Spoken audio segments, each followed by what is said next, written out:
আসসালামু আলাইকুম, সবাই কেমন আছেন? আশা করি সবাই ভালো আছেন। আলহামদুলিল্লাহ আমিও ভালো আছি।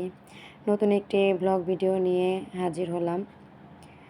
এই তো ঈদের দিন সকাল থেকে সারাদিন কী করলাম, কী রান্না করলাম চলেন দেখে নেওয়া যাক। এই তো খাঁটি গরুর দুধ এখানে জাল করে নিচ্ছি, সেমাই রান্না করব। খাঁটি বলাটার কারণ হলো ঢাকাতে আমরা যেখানে থাকি আসলে ঢাকাতে কোথাও খাঁটি গরুর দুধ পাওয়া যায় না। তো গ্রামে আসলে টাটকা খাঁটি গরুর দুধ পাওয়া যায়। তো আমার দাদি শাশুড়ির কয়েকটা গাভী গরু আছে, সেই গরুর দুধ দিয়ে আসলে আমি সেমাইটা রান্না করতেছি। আমি আগে থেকেই বলে রেখেছিলাম যে ঈদের দিন সকালে যেন দুধ দুয়ে আমাকে দিয়ে যায়। তো এই তো সেই দুধ দিয়ে আসলে সেমাইটা রান্না করে নিয়েছি। ভালো করে নেড়ে চেড়ে আমি একটু ঘন করে নিলাম দুধটা। আমার রান্না হয়ে গেছে, চুলাটা বন্ধ করে এখন সেমাই দিয়ে দিচ্ছি। এই তো আমার সেমাই রান্না করা কমপ্লিট। এখন আমি বাটিতে ঢেলে নিব।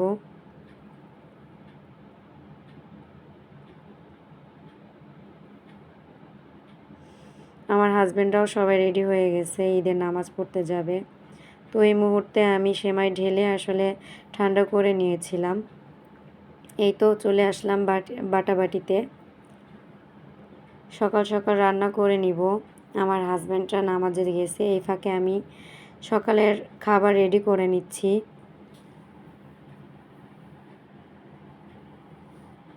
খিচুড়ি, ভাত, মাংস এগুলাই রান্না করব।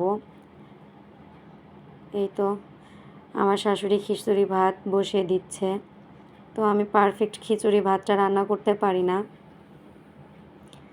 আমি সব কিছু ধুয়ে টুয়ে বাটা মশলা বেটে আমি রেখে দিয়েছি। শাশুড়ি আমাকে বললাম সব কিছু পরিমাণ মতো দিয়ে বসিয়ে দিতে। এই তো আমার শাশুড়ি সব মশলা একসাথে মিক্স করে নিচ্ছে, পরিমাণ মতো পানি দিয়ে দিচ্ছে।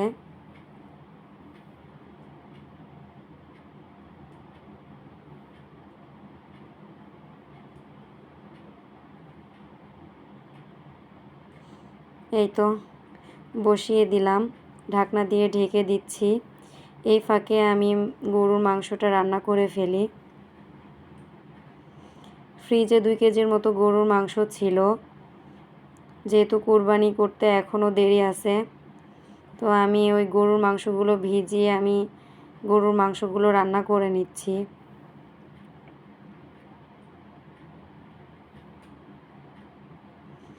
এই তো সুন্দর করে ধুয়ে নিয়েছি, প্রেসার কুকারে দিয়ে দিলাম।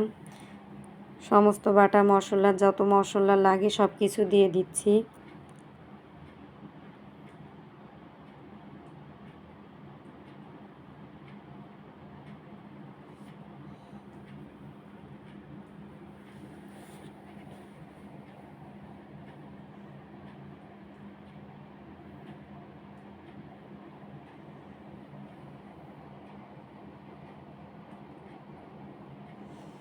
সব কিছু আমি মাখিয়ে নেব ভালোভাবে।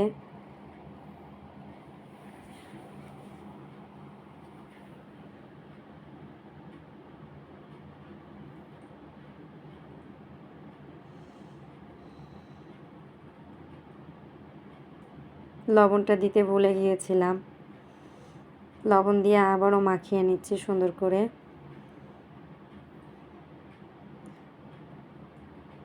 পানি দিয়ে এখন ঢাকনা দিয়ে পানি দিয়ে মাংসটা সুন্দর করে কষিয়ে নিব।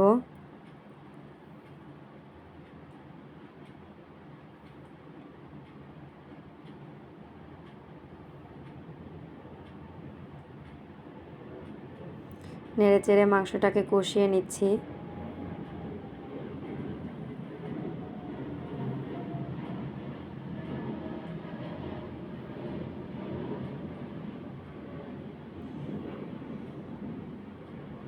আমার মাংসটা কষানো প্রায় হয়ে গেছে।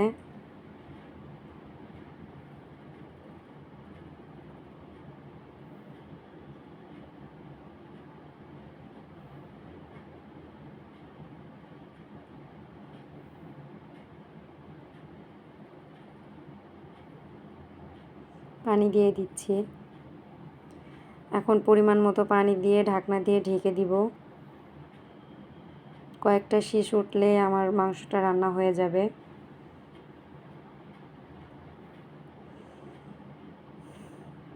এই তো ঢাকনা দিয়ে ঢেকে দিচ্ছি।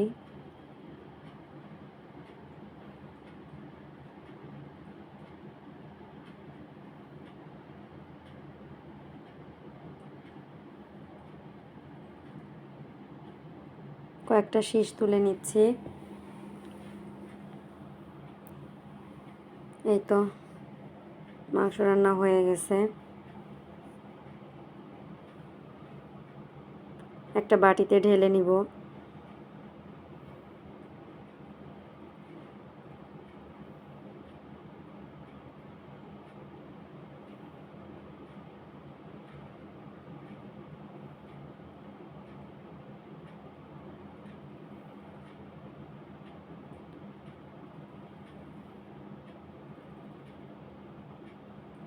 সবগুলো মাংস বাটিতে উঠিয়ে নিয়েছি। এখন রান্না করব শাশুড়ি আম্মুর জন্য মুরগির মাংস। আমার শাশুড়ি গরুর মাংস খায় না, তো আমি ঈদের একদিন আগেই তার জন্য খাসির মাংস কিনে রেখেছিলাম। তো আম্মু বলল যে এখন মুরগির মাংসটা রান্না করো, রাতে খাসির মাংস রান্না করো।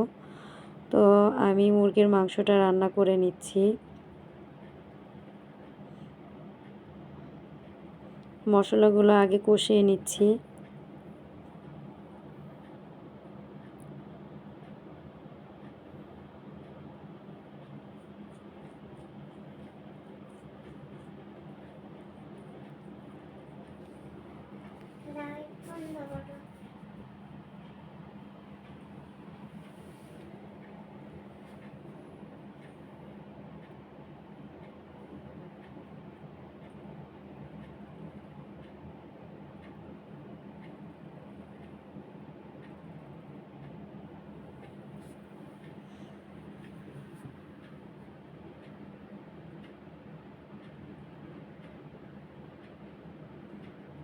এই তো ধুয়ে রেখেছিলাম মাংসগুলো সুন্দর করে, সেগুলো এখন দিয়ে দিচ্ছি। দিয়ে সুন্দর করে কষিয়ে নিব।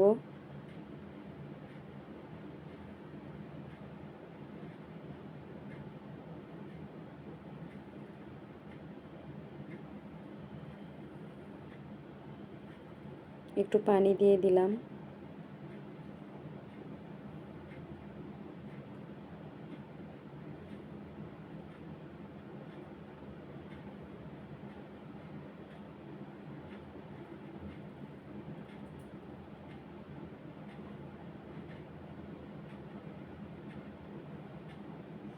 মাংসটা কষানো হয়ে গেছে।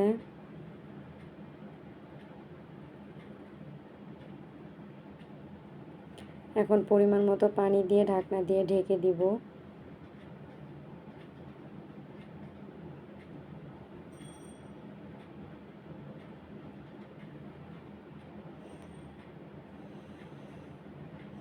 আমি সব কিছু রান্না করে নিয়েছিলাম।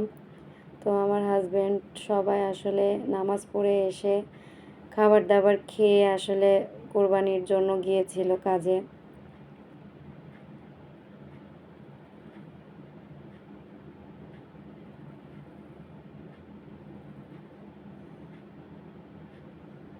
কোরবানির গোস্তটা আমাদের ঈদের পরের দিন রান্না করা হয়েছে।